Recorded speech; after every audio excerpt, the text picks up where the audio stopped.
tattle to the tattle to tattle to the drum to the trouble to the trouble for dust. Time will tell, time will tell. Lies will crumble, hearts will swell. Time will tell who broke the trust, who sold the truth for dust, for dust. Time will tell, time will tell. Lies will crumble, hearts will swell. Time will tell the weight of greed, the pain of those who bleed. Time will tell, time will tell, lies will crumble. If you're younger than the consent age, viewer discretion is advised. Babuzaako basebo ne banyabo nti muliyo mutya mujje baliko gyonna bw'oba olina gy'okozeeko olunaku olwaleero. Akayimba ako kentandise nako kagamba nti obudde bujja kutugamba, time will tell. Kabadde akayimba ako kazanya mu background nga mu maaso nyina akatambiko obukessi k'embalaga. Akatambi ako nga kava ku kamera enkessi ezaali mu lifuti esangibwa ku apartment C 1112 ng'era apartment C 1112 esangibwa ku kizimbe eky'ekikumi8 ku Riverside Drive Nairobi mu Kenya. Era nga musajja mukulu oyo gw'olabye ye retired Colonel Dr. Kizza Besigye ne munywanyi we Hajji Obedi Lutale nga tebannawambibwa. Bwe baali bagenze mu ggwanga lya Kenya okubaawo mu kutongeza ekitabo kya munywanyi waabwe Martha Karua ekiyitibwa Against the Tide nga guno gwali kyalina kubaawo ennaku z'omwezi nga 17 Ogw'Ekumi lwali lwa Sunday 2024 ng'akatambi ako kakwatibwa tebannawambibwa. Jjukira bano baawambibwa ennaku z'omwezi nga 16 omwezi Ogw'Ekumi Saturday 2024 ne bakukusibwa ne baleetebwa mu ggwanga lya Uganda okuwera ennemba n'emisango egy'okwagala okutta Namukadde Yoweri Kaguta Museveni saako okwagala okumamulako gavumenti ye. Bano nga babalumiriza nti mu katambi ako koolabye akaali mu lifuti eyo nti baali bagenza okumiitinga omusajja mukulu Kyeruppe eyali agenda obbaguza ebyokulwanyisa omwali drone ez'okutta famire ya Museveni. Kakati gy'emisango gye bawera ennemba nagyo naye tulokalire ng'akayimba bwe kagambye. Basabo ne bannyabo oyinza okuba obadde towuliriza bulungi naye akayimba ako kagamba nti obudde bujja kutubuulira, tujja kulaba amazima ddala bwe gamementuka. Obulimba n'obuzito bw'oyo alimba tujja kubulaba. Katonda yatuwa obudde mutuule mukalire entambi zino zonna ze tubaleetera mugenda kukakasa ate mwongere okutya ensi. Abantu bali enkwe. Programu y'olunaku olwaleero ekwatagana ku Mwawaabiri Owokusatu ayitibwa musajja mukulu oba Denishi oba Denizi oba Denisi Kapiteeni Owola. Ono nga Owokusatu avunaanibwa omusango gw'okulya mu nsoolukwe eyakkiriza nti yakkiriza baloya bonna be bamuwa asobole okuwera ennemba n'omusango. Tuulokalire okakase nti abantu bali enkwe. Mbaniriza mwenna abapyano ku Media Choice Africa bw'oba oli mupya nga tondaba kuteegatako kiyita okusubscribinga onsubwa. Mbadde nkusaba onoonye wali akapeesa kaliko ekigambo subscribe bw'okanyiga katusobozesa okubanga tukuweereza message kuli programu empya gye tuba tutaddeyo gy'oba tonnalaba n'olema kaluubirizibwa kuzinoonya. Ate wano ku Media Choice Africa programu zonna ze tukola tuli mu kutu okukola amawulire ag'okunoonyereza. So n'olwekyo nkusaba subscribing olunaku olwayo tojja kwejjusa. Abakadde abatuzze batugoberera tuli basiimu nnyo, tuli basiimu ddala. Kaakati basebo ne bannyabo mutuule muwulire. Njagala okubategeezaako basebo ne bannyabo nti ebintu bya Namukadde Yoweri Kaguta Museveni mazima ddala bijjudde obuli bw'enkwe. Obadde okimanyi nti osobola okubeera mu kkomera nga bakusibye ng'olina ne banno be bakusibye nabo naye ate nga banno bo babasibye bazze ku mulimu bali mu kkola era basasulwa emisaala. Ng'abo booli nabo mu kkomera bookaaba nabo b'obuulira nabo ennaku nga bo bazze kkola ng'era ceeke yaabwe etuuka buli mwezi gwe bali naawe mu kkomera. Kyewuunyisa nga kituufu tuulokalire owulirize obujulizi obupya bwenzudde ku musajja mukulu Kapiteeni Owola. Nga bino saagala ng'ambe nti nze ow'enkomeredde wabula okunoonyereza kwe tulina kutulaga nti ebintu by'omusajja ono avunaanibwa ne Dr. Kizza Besigye kyaliba nga baamumutega butezi era ng'omusajja ono musasule ng'ali ku payroll. Wali weebuuzizaako ekibuuzo nti ku musango guno gwe bavunaana retired Colonel Dr. Kizza Besigye ne munywanyi we Hajji Obedi Lutale ye Kapiteeni Owola yagutuukako atya?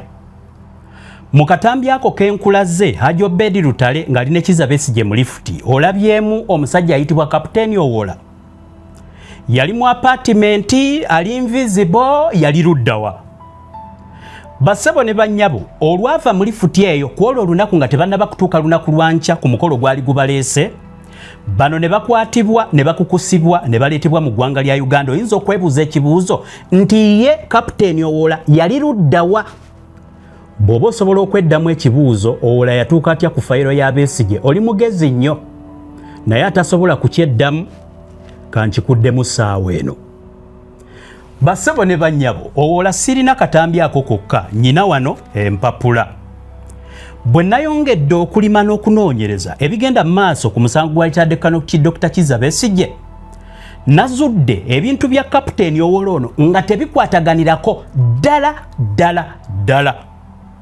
weebuuze ebintu by'omuzungu Andrew Wilson Orlando alumiriza nti yaliko mu meeting e Geneva n'abeerako mu meetings e Bugulisi mu Athens e South Africa saako ne Kenya ayina obutambi bwagamba bwe yasaanyaawo ng'era yalina video ne audio ekibuuzo kiri nti obutambi obwo mulimu eddoboozi lya Kapiteeni Owola balyoke bamugatte ku fayiro ya Litaddekano Dr. Kizza Besigye olunaku olwaleero essaawa eno wendi mu kwogera kati ngenda kunnyonnyola ebintu bino okozesa omutwe gwo otye gavumenti ya Nakyembalira sooka owulirize kakati mu ntambi ezivunaanya Kizza Besigye nti yalinnya ennyonyi ogenda e Geneva n'agenda e Greece n'agenda e South Africa ne Nairobi Kapiteeni Owola ye kyagishiti ye esoma etya nagenza okumunoonyerezaako ng'omusajja ono yaliba actually bwe ngenda okumalira nga naawe weetegeeredde nti ono ali ku peroolo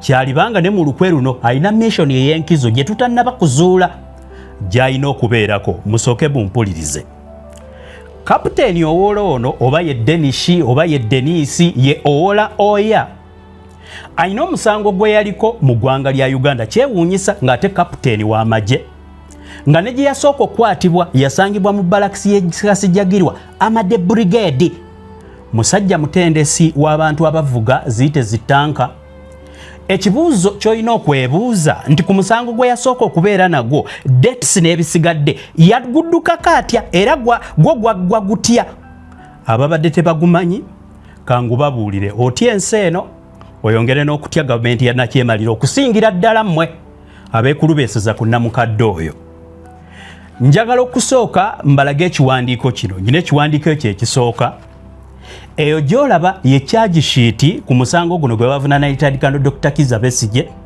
nga Kizza Besigye ye A1 Obed Lutale ye A2 F3 ye Kapiteeni Denis Owola oba Denise Owola Oya ono ye resistance officer RO stroke 1273 ye namba ye y'amagye weebuuze ku charge sheet eyo yatuukako atya omusango baguyita treason wali olabyeko akatambi konna oba likodi yonna we bakulaga nti twamukwata bwetuti nga we bagamba we bakwata Besigye ne batamuyisa na mu process ekwata muntu mu ggwanga ddala ye Kapiteeni Owola omanyi bamukwata batya Bassebo ne bannyabo ono yaggyibwa mu kkomera ddala ng'alina omusango mulala n'aggyibwa eyo ku musango ogutannaggwa n'aleetebwa agattibwe ku musango omulala mu bintu eby'ekisiru famire ya Museveni byevunaana Kizza Besigye kyokka wulira kankulageyo akapapula akalala nkyakulaga bulazi bujulizi ndyoke nkunnyonnyola oyinza okuba tobyetegereza ng'era tobitegedde nja bikunnyonnyola tutambulire wamu kati nnyina wano olutambi olulala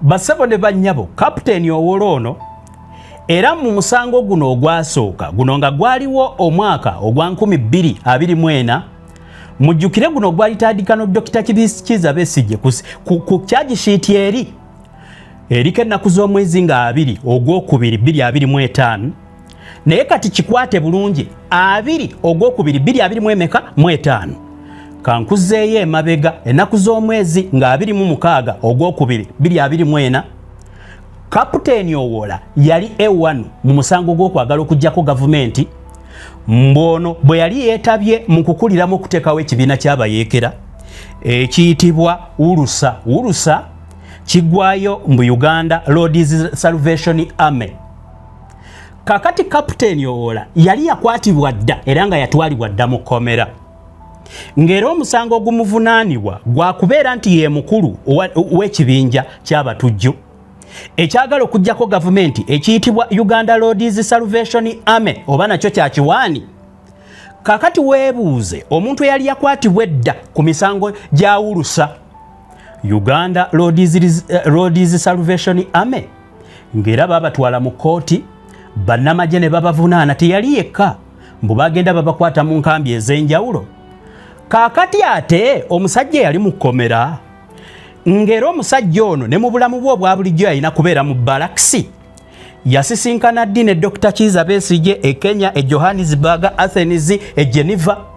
Bigatte lwogenda okutegeera nti namukadde oyo takyalimu ka buntu gwe bayita Museveni. Kakati kankulageyo ekirala ekyewuunyisa ate kino kirira afebo. Bassebo ne bannyabo omusango gwavunaanibwa Kapiteeni Owola wensobola okukakasiza amanya gasobola okuba ngafaanagana naye enamba z'amagye tewali muntu afaananya namba ya mulala. Wetegereze ku charge sheet ya Besigye enamba y'amagye eri RO12743. Wetegereze ne ku ka charge sheet akawulusa ekibiina ky'abayeekera kino mwe bakwatira bannamagye era genda okinoonyeko ne mawulire mu ekiri nga Kapiteeni Owola yasooka era enamba eriko oba giyite enamba y'amagye eri RO/1273 yoyo y'omu naye nyina akantu akakulu akagenda okukusesa. Bwe baali bakyajinga Kapiteeni Owola ng'ennaku z'omwezi 26 ogwokubiri 2024 charge sheet eraga nti Kapiteeni Owola yali munnamagye ow'emyaka 39 39 years mu mwaka gwa 2024. Kati nga wakayita emyezi mibale bubale ne bamugatta ku musango gwa Besigye. Bassebo ne bannyabo tunula ku screen osome charge sheet wansi wa Kapiteeni Owola. Kapiteeni Owola F3 mu musango gwa Kizza Besigye RO/12743 Kapiteeni Dennis Owola male adult kati wa myaka 48. Neebuuza Owola akula buli lunaku buli ssaawa ye aba akula. Wakati wa 2024 ne 2025 ogwokubiri nga n'omwaka tegunnaba kuggwako Kapiteeni Owola yali yeeyongeddeko emyaka 9.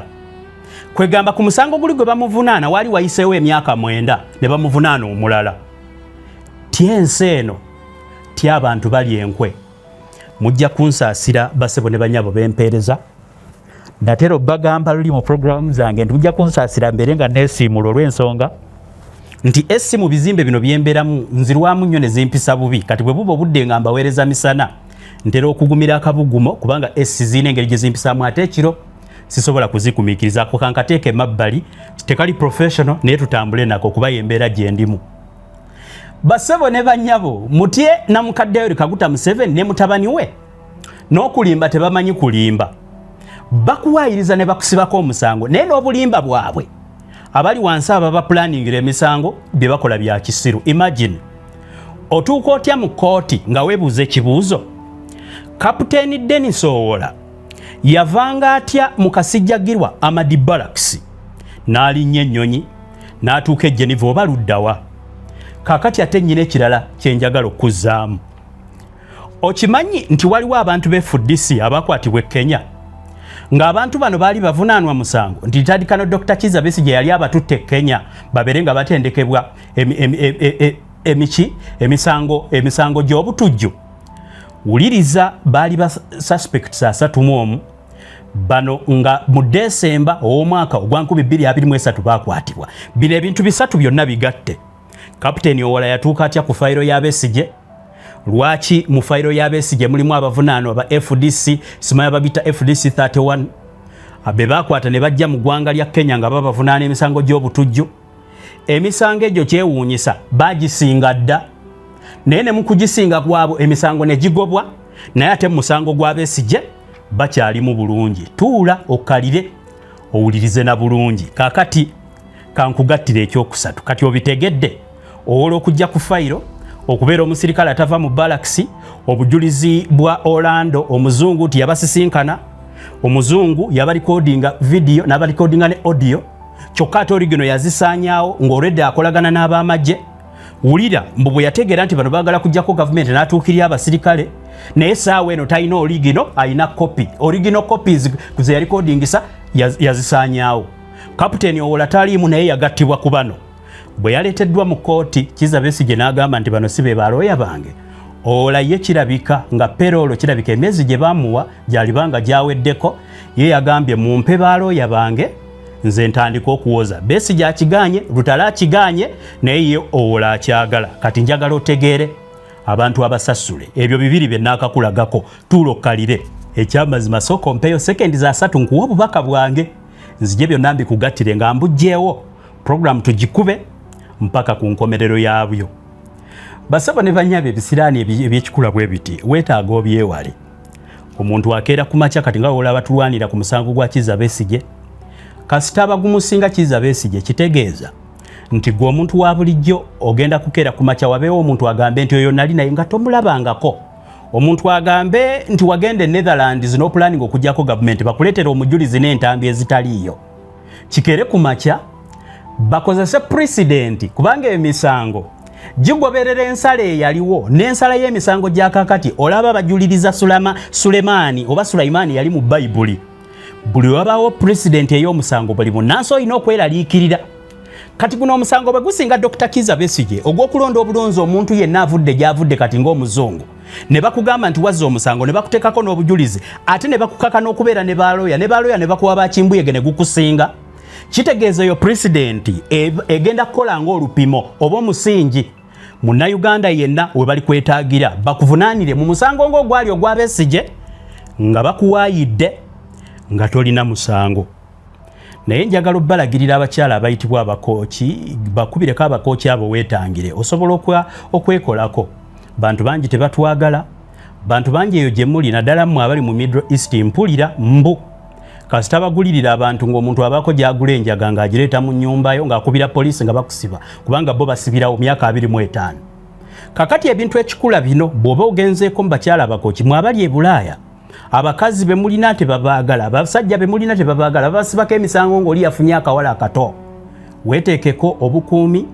Abakooki bali ku 0750 ebintu ekikula bwe kiti bireme okugwira obugwizi lubaale embeera n'embira oteekako. Abakooki basobola okujjanjabira yonna gy'oli ne bw'oba togenze kooki naye bw'oba oyagala okgendayo gendayo oba tumayo omuntu akutuukireyo bakubireko bannyonnyole ku 0750 20 babimala eby'omubiri n'ebizibu bwe bityo ng'ebyamalogo n'eby'omwoyo byonna bajja kusobola okubikuyambako. Kaakati mumpulirize basebo ne bannyabo mu mwezi ogwokubiri omwaka gwa 2022 mpaka mu mwezi ogw'ekkumi ogw'omwaka gwa 2023 musajja mukulu ono Kapiteeni Owola avunaanibwa nti yaliko omu ku kikundi ky'abasajja abasirikale abaali beegase n'abantu ba bulijjo allegedly mbu nga bano baali bakuba meeting mu bifo eby'enjawulo nga tebaakoma bukomi kuba meeting mu bifo bya njawulo wabula baasukka n'eggwanga lya Uganda ne bagenda e Juba mu South Sudan ne bakubayo meeting ez'okwagala okujjako gavumenti. Kigambibwa nti bano baali kulutinga abantu ba bulijjo era ne bakola ekibiina ky'abayeekera nkujja eri otegeera ono atuuka atya ku fayiro ya Kizza Besigye. Era omusajja ono lwaki fayiro ye ey'obutujju obwasooka omuvunaanibwa Kizza Besigye bw'ataamanyaako lwaki aleetebwa kati nga baagala okulinnyisa mu musango n'okuguweza okugumeza obwebindu gulikike nti Kizza Besigye kye yakola kyali kinene nnyo. Kapiteeni Owola wakati w'omwezi gwekugambye ogwokubiri 2022 mpaka 2023 ogw'ekkumi avunaanibwa nti yali mu meeting ez'okukwata abasirikale banne abamuli wansi n'abatwala e Juba n'ebitundu ebyenjawulo mu ggwanga lya Uganda. Bano be yali ku luutinga ne bafuna n'erinnya ery'ekibiina kyabwe ekyabayeekera nga kiyitibwa Ulusa. Ulusa ye Uganda Liberation bagita batya Uganda Lords Salvation Army. Bano mbu nga baali bagezaako okujjako gavumenti era beetaba mu meeting zino nga balina n'abateekamu ssente. Ssente ezoogerwako nti waliwo ezaaliko obujulizi mu kooti marshal nti zino zaali ziwerera ddala obukadde nga 50 ng'era obukadde buno bwasasulwa omuntu omu ne bamusuubiza okubanga waliwo endala ze bamuwa. Kakati olukwe luno nti waliwo omuntu atategeerekeka ng'ono bamusanga mu ggwanga li Democratic Republic of Congo naye nga si wa ADF wabula omuntu oyo yali eyo nga yagenda bateekamu ssente okuwamba gavumenti ya Museveni. Era mu wiiki esooka ey'omwezi ogw'ekkumi omwaka gwa 2023 amagye ga Uganda gagamba mbu gaalina abakesi bayite ba sipaayi abategeera ku lukwe luno ne baluyingirira ne balikwatako ne bagenda ne babaako abantu be basasula era abantu bano ne babawa amawulire ku lukwe lwa Kapiteeni Owola bwenkulaze E1 mu fayiro yasooka we yali ow'emyaka 39 balyoke bamuleete ku fayiro ya Besigye mu myezi mitono nnyo nga awezeze emyaka 9 emirala. Ebintu bino mu byetegerezo byonna bya kifere. Mbukati bano mu lukwe lwabwe olw'okwagala okugyako gavumenti engeri Kapiteeni Owola gye yali akolera e Masaka Kasijjagirwa nti tageti yaabwe yali Amadi Brigade Headquarters mu Masaka era nti pulaani eno yali yakubalusa tanka empya 15 ezitegerekeddwa e Kasijjagirwa. Amadi Brigade eye Masaka erimu zitanka nnyingi nnyo baziterekaawo nti bano baali bagenda kukolerera bibbomu era nti omuntu omu gwe basanga mu barracks eno yalina bibbomu ebyali bigenda okubalula zitanka zino. Kakati wuliriza bassebo ne bannyabo. Amajembu bwe gasooka ne gategeera ku lukwe luno Ssemwai ne eno nga investigative arm oba giyite kati oba bagiyita batya Directorate of Biki Intelligence. Ssemwai yakozesa amasimu n'etappinga mu masimu n'etandika okumonitoringa abantu bano era bano kye baakola nga bafuna abakambwe nga babasindika mu barracks y'e Masaka nga bagisalako nga bagiggalawo nga bagiteekako kafyu. Eno ewaali Kapiteeni Dennis Owola Oya era ono bamukwatirawo. Kapiteeni Dennis Owola Oya ono nti musajja ono atendeka bataliyoni ey'omukaaga oba gye bayita 6 tanka bataliyoni y'omu ku be baasooka okukwata nga batuuseeyo. Bwe baamutwala mu interrogation ne bamwogeza nti omusajja ono musirikale baamukalakata emiggo weewuunye. Bwe baamutwala okumwogeza bye yayogera bye byaleetera okukwata abalala. Bwe bamala okumukwata nga 10/10 omwaka gwa 2023 bangi nnyo be baayongera okukwata baraidinga e Masaka ne baraidinga Special Forces e Kasenyi Entebbe weewuunyise nti yalina ne baakolagana nabo ku SFC nga waliwo abali e Fort Portal nga waliwo abali e Nakasongola Air Base nga waliwo n'abali gye bayite e Maracha District mu West Nile. Era amagye we gaamaliririza okukwata nga gakutta abantu abawerera ddala bano baasukka mu 100 wabula abantu be baaleetako mu kooti baali 31. Kyewuunyisa nti bwe bawamba barracks y'e Kasijjagirwa bagiteekako kafyu ng'omuntu yenna yasangibwa nga bagenda ogiwamba tokkirizibwa kufuluma nga ne wabweru w'enju yokkirizibwa okutambulirayo mpaka ssaawa 2 ez'ekiro nga gwe basanga atambula beyond ssaawa 2 bakkuba ne bakuttirawo. Kakati Desemba nga 5 nkujja eri nga 10 ogw'e10 Desemba nga 5 omwaka gwa 2023 lwali lwakubiri 31 ba suspects ku 10 abasukka mu 10 abakwatibwa. Kuno nga kwaliko ba 8 junior army officers, ba pastor basatu, abasomesa n'abantu abalala babaleta mu General Court Martial e Makindye era ne babacharginga omusango guyitibwa treachery. Treachery musango guli serious era guliko ekibonerezo kituuka ne kukufa. Treachery kitegeeza okuyingirira eggye ly'eggwanga, infiltrating the army. Naye okuyingirira eggye ly'eggwanga ng'omuntu okolera muntu ava mu nsi ndala oba muyite foreign power oba enemy force.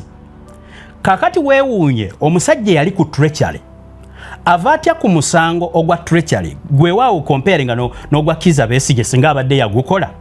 Kizza Besigye avunaanibwa okubaako meeting zaatuuza ayagala okutta president naye ate Kapiteeni Owola ye yali musirikale wa munda.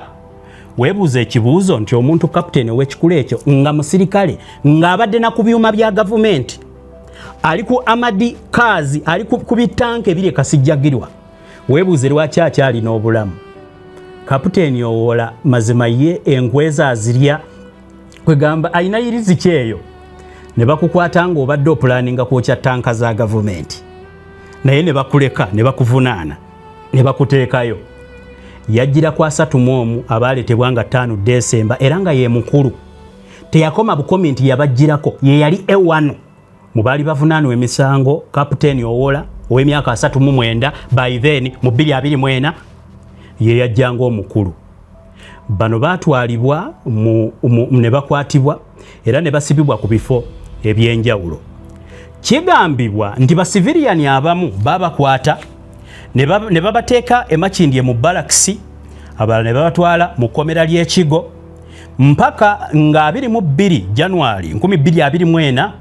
Kakati omusango gwa Kizza Besigye bw'ogenda mu timeline ate ye nkugambe bamukwata ddi Kizza Besigye bamukwatira e Kenya ku Riverside Drive Saturday November 16 2024 mu kiseera kye kimu Kapiteeni Owola nga 22 January 2024 yali awere nemba na musango gwakagala kujja ku government muwulusa ekibuzo kye njagala okuddamu how did he make it to the same charge sheet with Kizza Besigye nkutwala mpola mpaka lwona abitegeera okuva ku olwo mpaka kati Kapiteeni Dennis Owola Oya ne banne bwe bali ku musango guli situmanya omusango ogwo bannamagye bamalako nagwo batya oba bonna be baali nabo emisango bagibasalira batya mpaka nakati tewali amanyi omusango ogwo gwakoma kuki bakyaliyo mukomera mu abasiba omusango guno bagusinga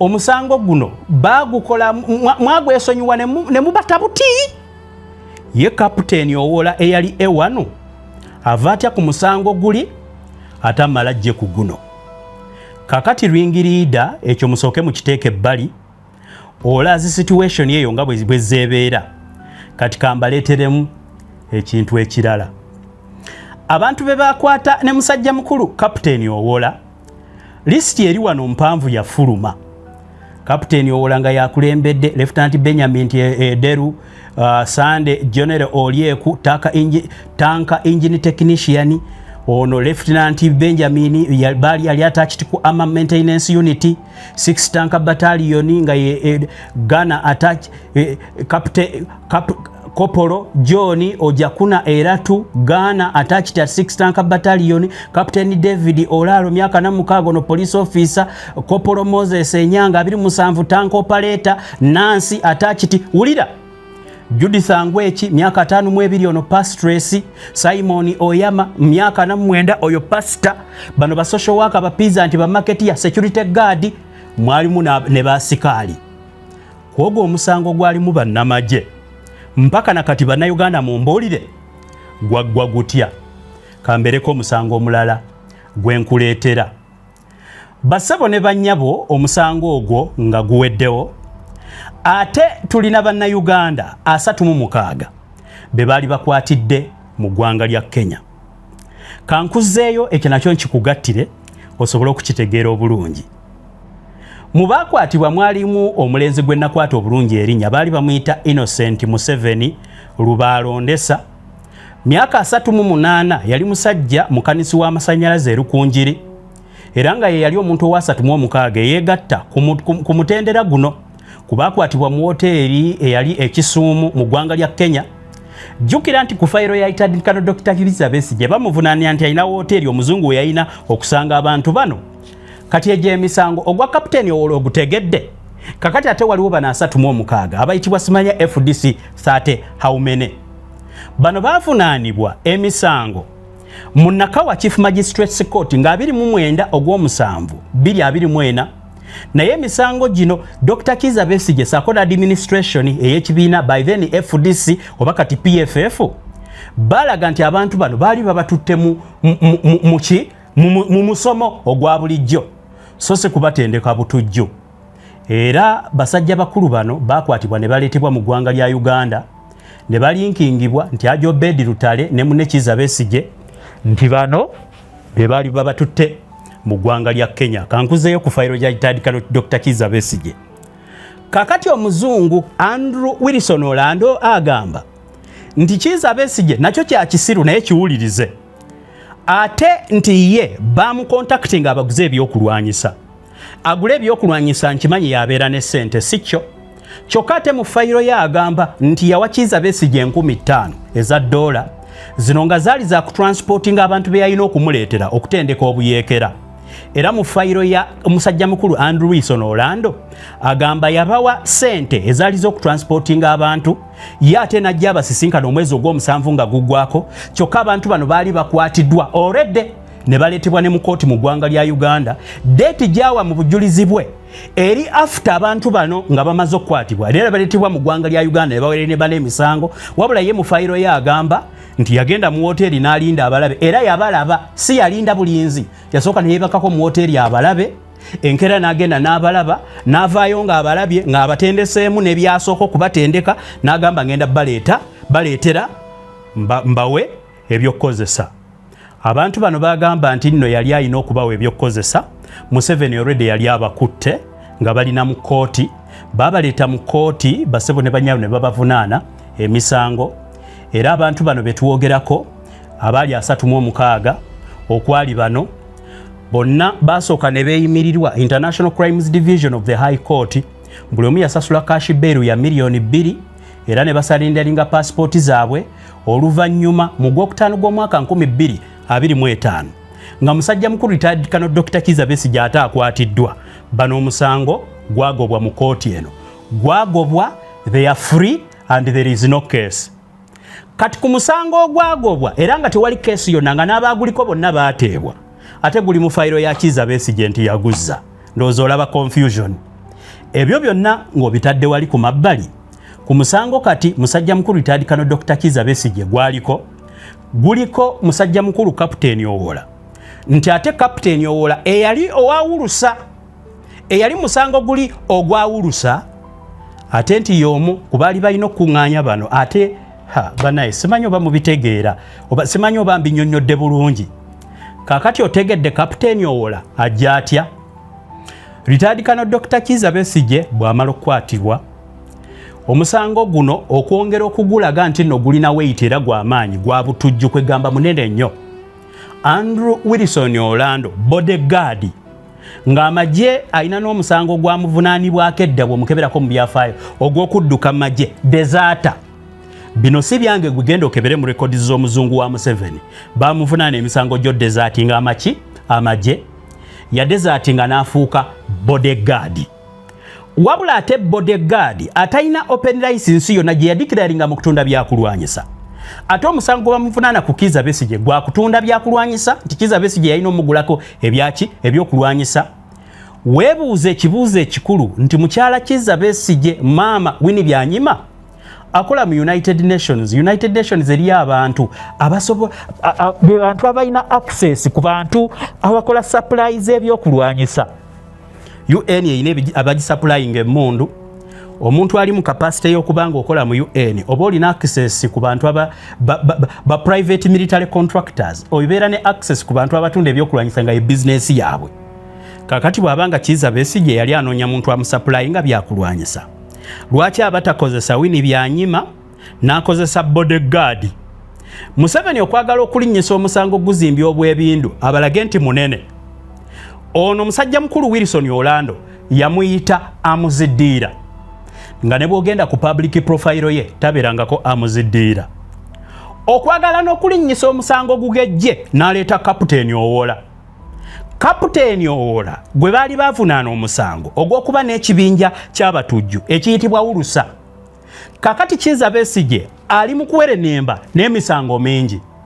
Bwe kibeera nti munywanyi w'omu Kapiteeni Dennis Owola Oya ye yali nannyini kibiina era omuvunaanwa ewano ku charge sheet ya 2024 nga alina emyaka 39. Emyaka egyo 39 nga yalina mu magye munda nga mwasinzidde okwagala okuwamba gavumenti. Kati bw'ogatta omusango gw'Orlando gwe bayita amuziddira so nga bodyguard naye yeeyita bodyguard kulinnyisaamu na kuzimbya kasango, n'ogattako n'omusango Kizza Besigye gw'ataakola oguli mu Kapiteeni Owola, naye baamuggyayo eri ku musango gwe tutaamanya gwaggwa gutya, ne bamukaaringa forward ne bamuleeta ne bamugatta ku Kizza Besigye. Kati ne bagamba nti n'ekibiina kye yali akolera Uganda Lords Salvation Army nayo Kizza Besigye yali nnyiniyo. Kati otegedde emisango, weebuuze ekibuuzo, Kizza Besigye gwe bavunaana Wulusa yali Geneva, yakolagana ne bodyguard, yalekawo atya mukyala we adiiringa ne ba amuziddira abali legiti.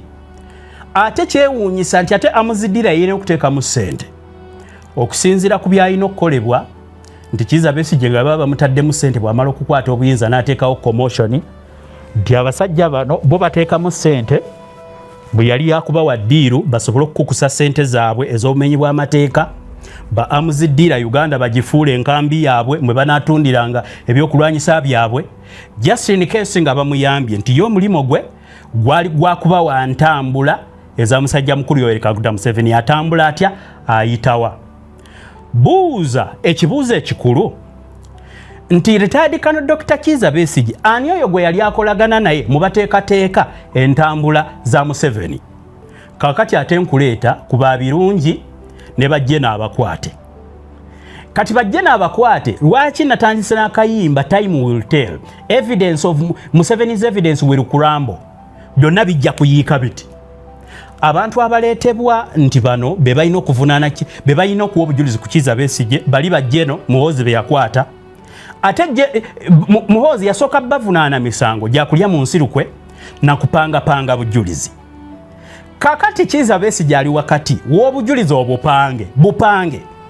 Abalina omuwaako obujulizi balina emisango gy'okupanga obujulizi, okwogera ebitaliimu nsa, okuba abantu bomu we zitali, n'okuteekateeka enkwe nga bagezaako kukola ki?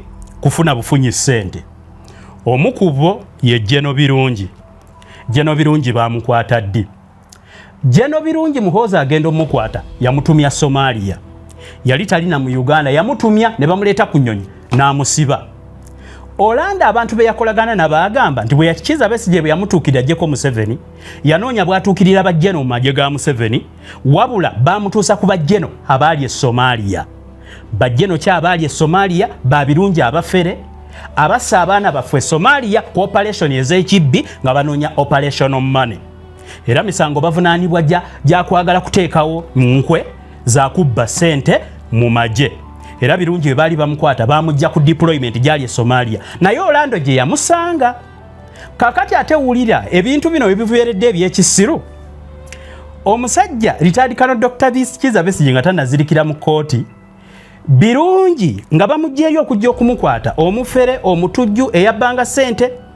Mulina n'abalala bakwatira mu Air Force nga tebabavunaana misango gyakwagala kubuusa nnyonyi na kuzikuba, wabula babakwata kunyaga ssente z'amafuta ez'ennyonyi. Ne spare part okuteekangamu oba ebyuma ebikadde obanga balanga ebyuma ebitafudde nti bifudde bafune ssente. Mujjukire basebo ne banyaba ez'ennyonyi oziraba. Bw'ogituuza wansi n'erwawo efa ate tefa kintu kimu. Kati ebiseera ebisinga olina ogisitula mu bbanga ne bwoba ogivuze buvuze n'eyitawo kwegamba erina okubanga ebuukamu bw'eddawo. Kati bano mbwako bakakozesanga nga akatego, ng'akatego kano mukakozesa bagamba nti waaye kubanga eyo ye rutiini y'ennyonyi bwe batyo balina ozisaaviisinga bwe zibeerawo nga namu. Olw'okuba tewali lutalo mu Uganda, ennyonyi tesobola kumala ku ttaka myaka 2 nga tebuuse n'ebannamu. Kati bano bakozesanga mbu olwo olukujjukujju olw'okugamba mutuweerezeyo ku ssente z'amafuta tubuuseemu tutokoseemu zireme kufa, ssente ne bazibba. Tewaliwo relationship n'abantu ba Air Force na musango gwa Kizza Besigye. Kakati byonna mbikugattidde. Kapiteeni Owola eyavunaanibwa Urusa nga Kizza Besigye si yali nnyiniyo. Wilson Orlando deserter ate nga bodyguard gwe bagamba nti yali amuziddiira kyatali ne bamuteeka ku musango gwa Besigye. Bakuŋŋaanyirizaako bajje n'abayiwa obujulizi abavunaanibwa obubbi obufere obukulupya n'okwagala okuggyako gavumenti mu ngeri eyo. Bonna kaakati balina kimalira mu musajja ogwo nti Kizza Besigye yatutumanga.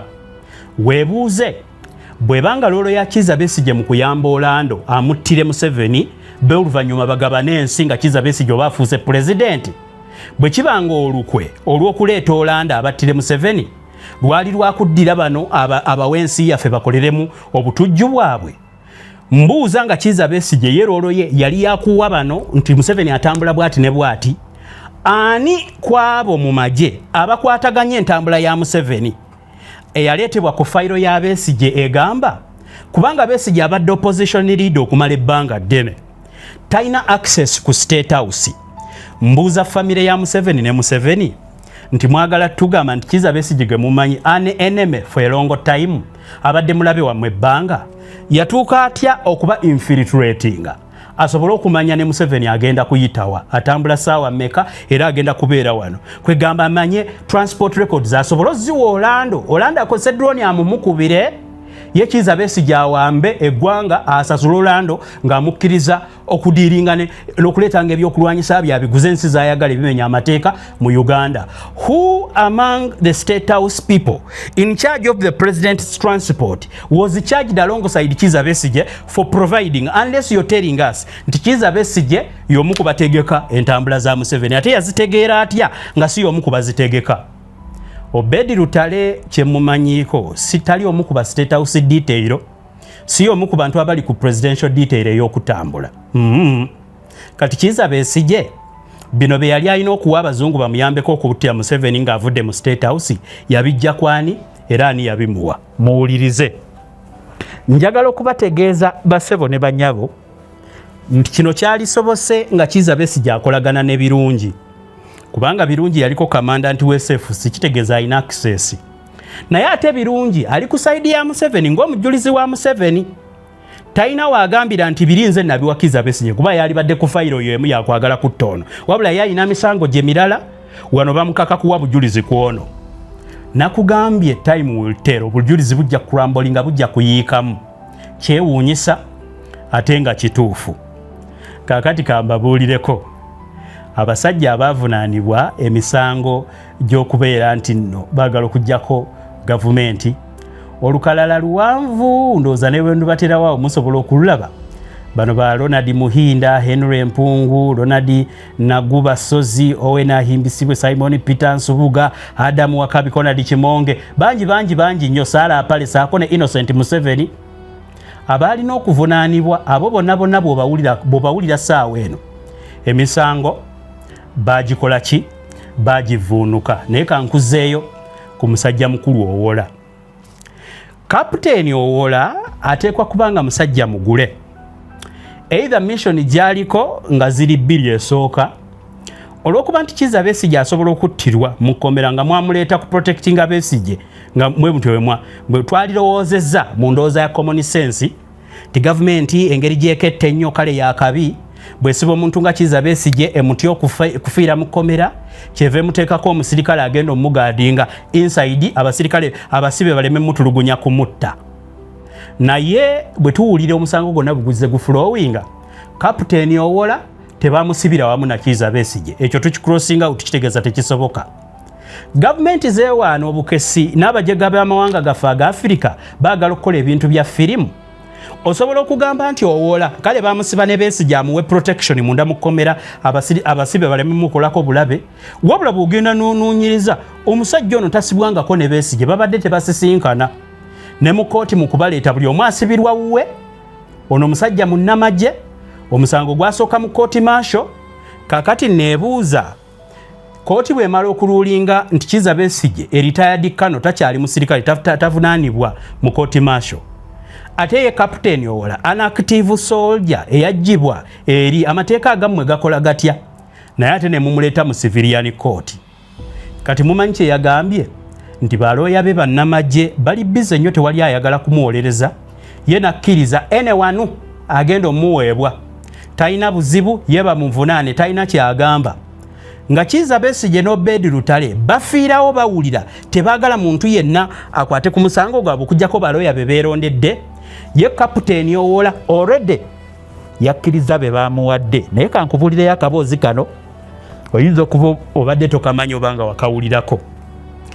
Bw'ogendanga n'osibwa mu kkomera oba wakatuukayo bw'oti ng'otidde, olina abantu b'osanga mu kkomera b'onyumya n'ab'ekiboozi, abo nga be balina okukuyamba. Omuntu akwekolerezako omukwano akukette n'akubuuza ebibuuzo ng'akolera bali. Abantu bangi mu ggwanga lya Uganda mubalaba awo, naye akawogo kaafuuka akawogo. Omusajja n'abeerawo nga ye omulimo gwe kusibwa, naye nga gy'akoma okusibwa alina okutuuka ekiseera nabakolerako ku puroguramu emu omusajja gwe baasiba ne bamwerabirayo. Mubadde mukimanyi nti ne bambega baabwe kennyini bakuleeta n'abantu ku fayiro ne bakulaga nti ye mutujju nnyo bamututte walala, gwe baali bakusiba naye ogenda okumulaba ng'ali wabweru asambagala, ng'obulamu abutwala bulungi. Gwe bakutwala eri ye bamutwala eno nga bamuwaka holide yeebeerera Bulaaya. Saawa eno Kapiteeni Owola kirabika bimutamye kubanga bamujja ku musango gwa wulusa ate ne bamuleeta ku gwa Kizza Besigye.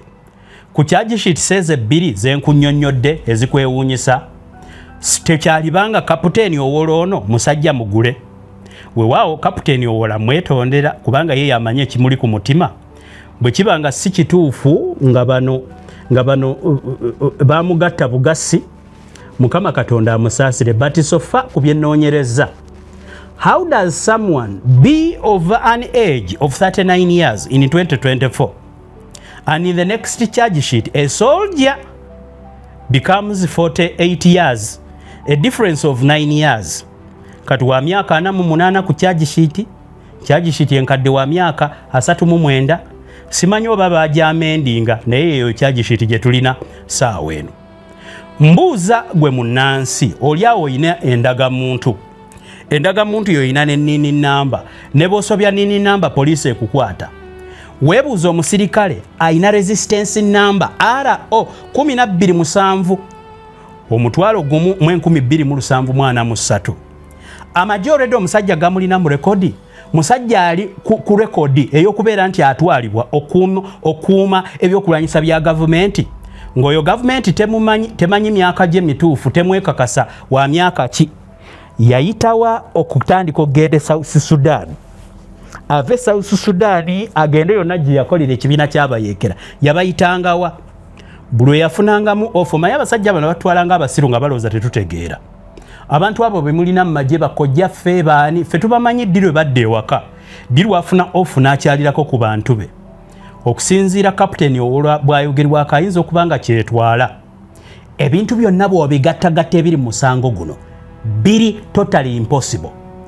Obudde kapiteeni Owola bwe yakola biri n'obudde Kizza Besigye bwe yakola bino ng'ali n'Orlando byonna timeline ne bw'ozigatta tebikwatagana nanga atali munnamateeka mutendeke n'ali agadde ndabe Kizza Besigye ng'ali mu public hearing nga bwe bakola Christopher Okero Onyumu eyatta abaana ono gwe muteebereza okutta omukulembeze kyemugamba abaana abeggaba tebali ku level y'omu na mukulembeze eyalondebwa n'ebitundu 7 mu bimeka bwe kibanga omukulembeze 70% of the voters bamwagala bring the killer to the people abantu bajajinge mukwata abatemu bano wammanga Kizza Besigye Hajo Bedi Lutale ne kapiteeni Owola muteekewo public hearing tugale ekisaawe kye Namboole kale kigenda mu Afcon tufune ekisaawe I can offer to give you land weyawe tusobola okusaawa Uganda tusobola n'okuleeta kamera free of charge eggwanga lyonna ne live streaming nga Kizza Besigye atwayingibwa mu public court eyagala okutta omwagala w'abanje yawangula akalulu president yalondebwa ekisanja ekyomusanvu n'ebitundu 7 muguleewo lwaki Emmanuel Baguma ogala kooti nga toyagala bantu bawulire bye mukola byonna bya kisiro tebikkirizika tebisoboka era mugenda gusala mancholo nga mwekwese mwongere kwekweka mutekewo kateni basajja bakulu mwekwekere ddala naye kambabulire bannansi ensi egula mirambo naye emeka tugenda kulinda emirambo emeka gigendere ku bukulembeze bwa Museveni ye buli lwayagala kakati batta mu bya bulijjo yatandise kunona nabalamu nti gundi sikyamwagala ne gundi sikyamwagala mukkirize nti Uganda empya eruddewo nnyo litandikano Dr. Kizza Besigye ayinza okuba nga tomukkiririzaamu nze omu ku bantu abatakkiriza nti Kizza Besigye asobola otukulembera zezikiririza mu Robert Kyagulanyi Sentamu naye Kizza Besigye lwe lupimo lw'ebiseera byaffe eby'omu maaso eri omuntu yenna ne bw'oba weetaba mu kalulu ka bwero si wano ne bw'oba oyogera bwogezi ku by'obufuzi anytime bano abantu bonna be mbadde nkusomera omuli bapasita abasuubuzi abaki omusango ogwo kasita Museveni agusalanga bw'ayagala gugenda kusigala mu bitabo bya Uganda gubeerewo ebiseera byonna mu bulamu oliba oliawo ng'omwana wo bamuvunaanye nga yabadde ali ku bibye ne bagamba nti oyo omwana yabadde Geneva gyatabeeranga ne bamukolera ne passport ne bamuteeramu ne zisitampu nti yabadde muyeekera yabadde Tanzania twamukwatidde ku booda nga asala ayingira Tanzania agenda kukola buyeekera era omulamuzi ajja kuwandiika ekiwandiiko kye agambe nti Besigye kozi mubiwandika mutya bannamateeka quoting in the case of Kizza Besigye versus the Republic of Uganda where Kizza Besigye was tried for treason trying to kill a president ng'ensala bwe yaliwo ku lunaku olwo nakati naawe tugukusalidde best ng'omulamuzi Emmanuel Baguma bwe yagusala ku luli mu 2010 oba emyaka 2011 kaakati nagwo tugusaze bwe tuti mulwanyise ebintu ebyo bireme kugenda mu rekodi za ggwanga lyaffe. Scrap those things. Bannansi mwenna musitukiremu kubanga kitukwatako. Mbebaza nnyo abangoberera ne mungumiikiriza n'okutuyana kwange. Weewaawo kulya ni comfortable naye nkole ki Museveni bino bye yatwagaliza. Uganda tujja gyenunula tudde ewaffe ewali akawewo. Bannange endooto olunaku olwo ng'ennyonyi zisomba zitwala Uganda, ng'ennyonyi bwegwa ng'ebimuli mwabinoze ebiri fresh, nga mwabisaze kanka kakomyewo, ng'alina katabanike kali wali kagamba dadi wuuyo. Ennyonyi neeyiwa omwagalwawo aze famire ya Museveni egenze. Banaye omuntu gwotalaba nko myaka 3 n'akomawo, eyaddukire Tanzania, eyaddukire Bujumbura, eyekweka North Kivu, eyekweka Kigali, waliwo abadde mu Dublin, eri abadde Massachusetts, waliyo abali as far as Alaska, eri mu bunyogovu. Kuba mwakafaananyi olunaku olwo ng'ennyonyi zireeta abantu zibakomyawo. Emyaka ene egiyise Museveni gyakutta obuyinza bonna babadde alemesa. Kuba mwakafaananyi ako nga musalaasala faamu ye Lwakitula ng'abantu abatalina ttaka mubawa kapoloti. Kuba mwakafaananyi ako ng'ebintu ebibbe mazima ssente zikyuse kati eziriwo ng'ababbi zivundira muli bazikomyawo. Kuba mwakafaananyi ako nga ba political prisoner n'obugulu amagumba agabasigaddeko nga tekukyali nga bava mu kkomera mubateekeddeteekedde akammonda akazungu n'amata. Kuba mwakifaananyi kya Uganda ye Uganda empyaffe gye tusuubiza. Saagala mbalimba ogwange gwa mawulire naye obukulembeze tebutuli wala, tujja kukwata power. Ekyo muleme kubaamu kuwannaanya kwonna. Mbasiibudde, nja kubalaba ate mu programu zaffe eziddako. Mwebale nnyo okutuwuliriza. Programu bwe kunyumira lekako ka like katuyambako gitambuza. Mweraba.